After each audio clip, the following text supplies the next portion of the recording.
I didn't mean for it to happen like that. Asterisk, I had just stepped out of the shower. Steam still clinging to my skin, the air warm and thick. I wasn't expecting anyone to be home not at that hour. Zane had gone to the gym like he always did. After class, and I figured I had the place to myself for at least another hour. That's why I didn't bring a towel. That's why I didn't hesitate. But the universe has a cruel sense of humor. I pushed open the bathroom door, naked dripping, and humming to myself. The hallway was quiet. I took 3 steps toward my room and froze. Asterisk Zane was standing by the kitchen counter, water bottle in hand, eyes wide, his mouth slightly open. He had earbuds around his neck and his gym bag slung over one shoulder. For a second, neither of us moved. Asterisk, I was caught. Completely undeniably caught. Asterisk, I scrambled backward, my wet feet slipping slightly on the tile. Shit, sorry. I didn't think Asterisk Zane didn't say a word. He didn't laugh or turn away. He just stood there, staring. His eyes dropped, then flicked back up to mine. I couldn't read his expression. It wasn't shock or mockery. It was something else. Asterisk. I slammed the bathroom door shut behind me and pressed my back against it, chest heaving. My face was on fire. Asterisk, what the hell was that? Asterisk, it took me 5 full minutes to collect myself before I finally wrapped myself in a towel and crept to my room. I didn't see him. He wasn't in the kitchen anymore. Asterisk, later that night, I avoided the living room completely. I stayed in my room, headphones on, pretending like nothing happened. I imagine Zane probably texted Talia, his long-distance girlfriend, laughing about how his awkward gay roommate accidentally gave him a full frontal show. Asterisk, but no message came. No passive-aggressive jokes, no teasing glances. Just silence. I heard him in the living room for a while, pacing. The creak of the floorboards told me he wasn't sitting still. I imagined him standing by the window, probably sipping from a beer can and trying to unsee what he saw. It shouldn't have meant anything. Zane was straight. He had always been. He had talked about Talia with warmth, about their late-night calls and plans for after graduation. He was that guy. Charming, athletic, always wearing too little around the house in the summer. And I'd spent most of my nights pretending not to notice. Asterisk, we weren't close in the way some roommates are.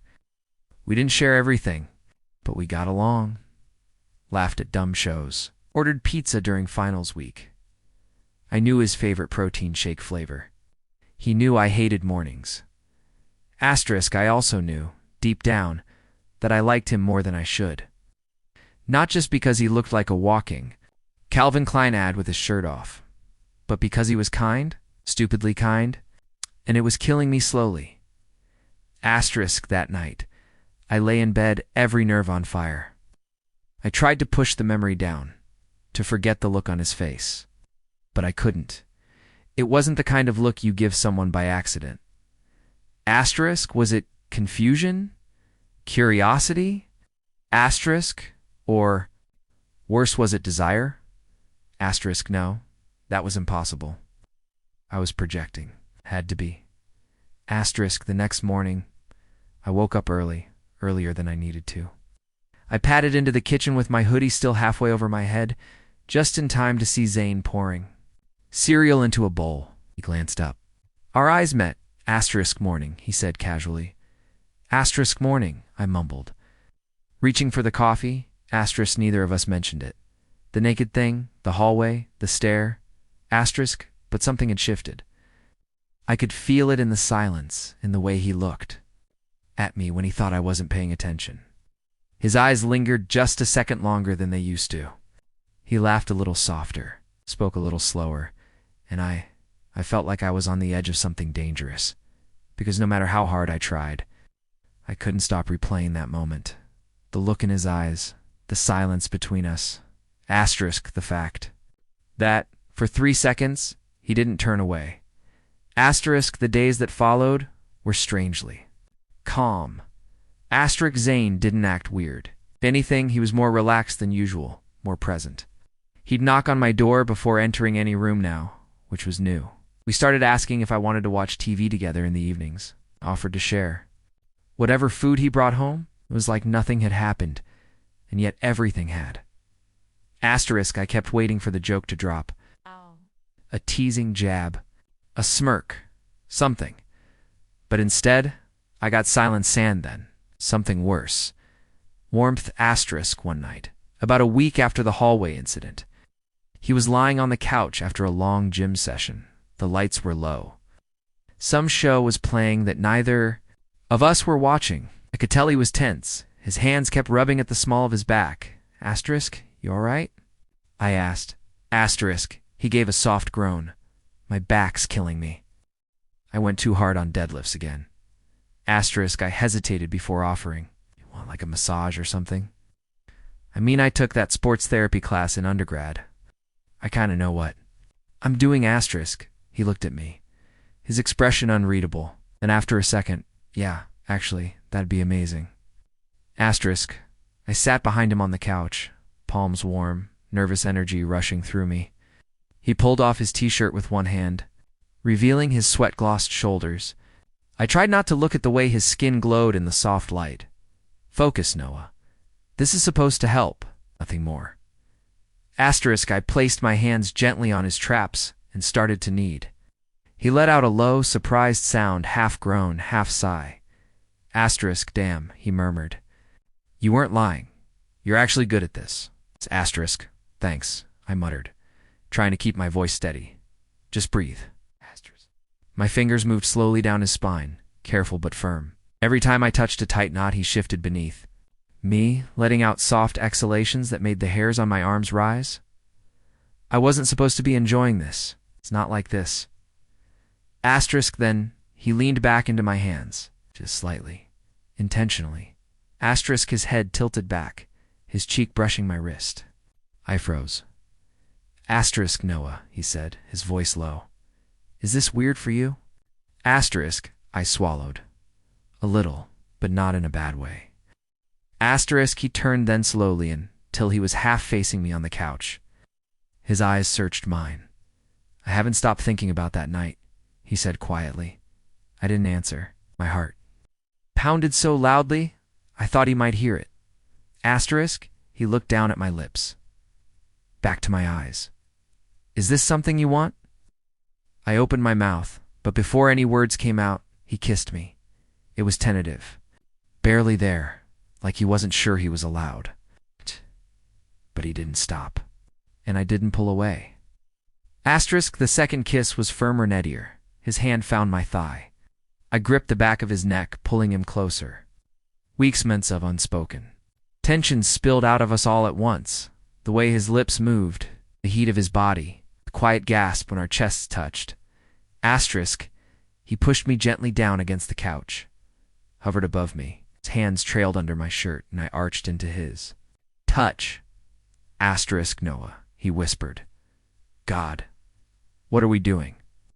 Asterisk, I didn't have an answer. I only had his breath against my cheek, his hands sliding along my ribs. The soft moan he gave when I kissed his jaw. Asterisk, his phone vibrated on the coffee table. We both froze. The screen lit up. Talia calling. Zane's eyes went to the phone. Then to me, the silence was unbearable. You should answer, I said softly, pulling back. He stared for a second longer, then flipped the phone over, silencing it. Asterisk, I don't want to talk to her right now. My breath caught. And then, he kissed me again, harder, hungrier. Asterisk. I woke up to the weight of his arm around me. Asterisk sunlight pushed gently through the blinds. The air was still, like the world itself was holding its breath. Zane was lying beside me on the couch, shirtless, breathing evenly, his face peaceful in a way I hadn't seen before. For a moment, I let myself believe it was real. This morning meant something. That last night wasn't just a beautiful mistake waiting to unravel.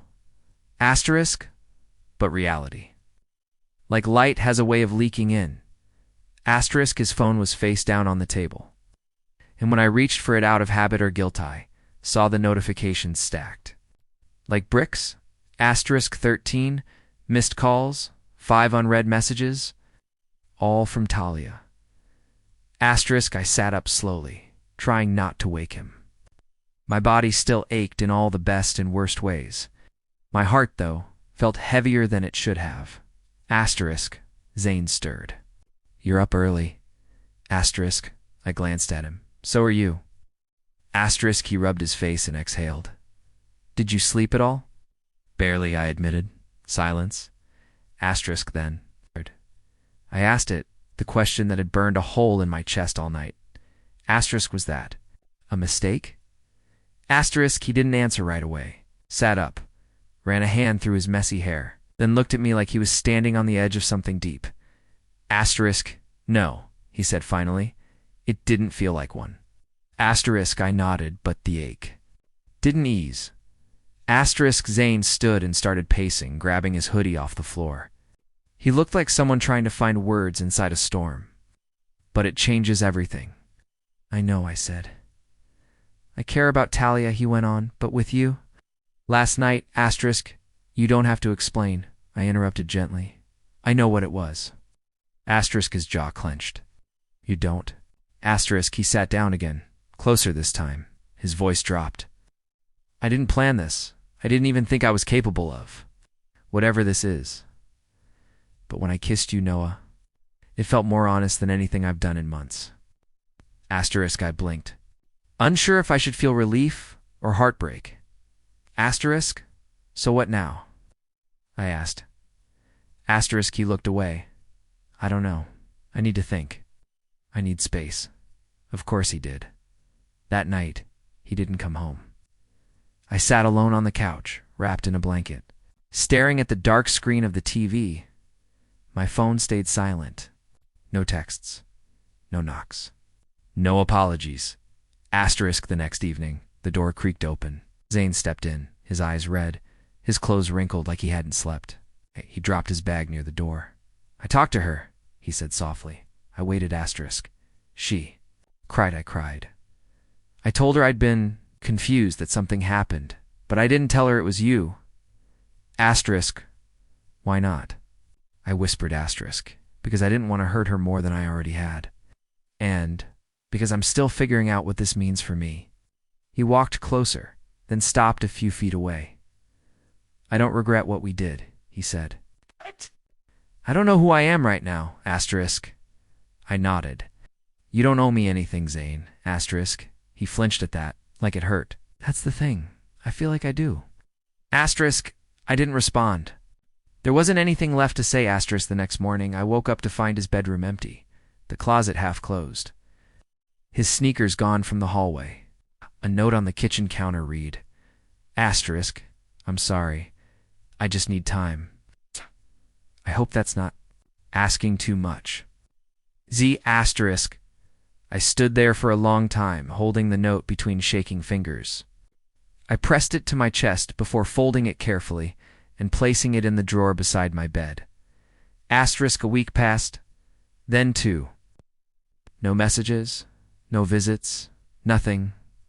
Asterisk.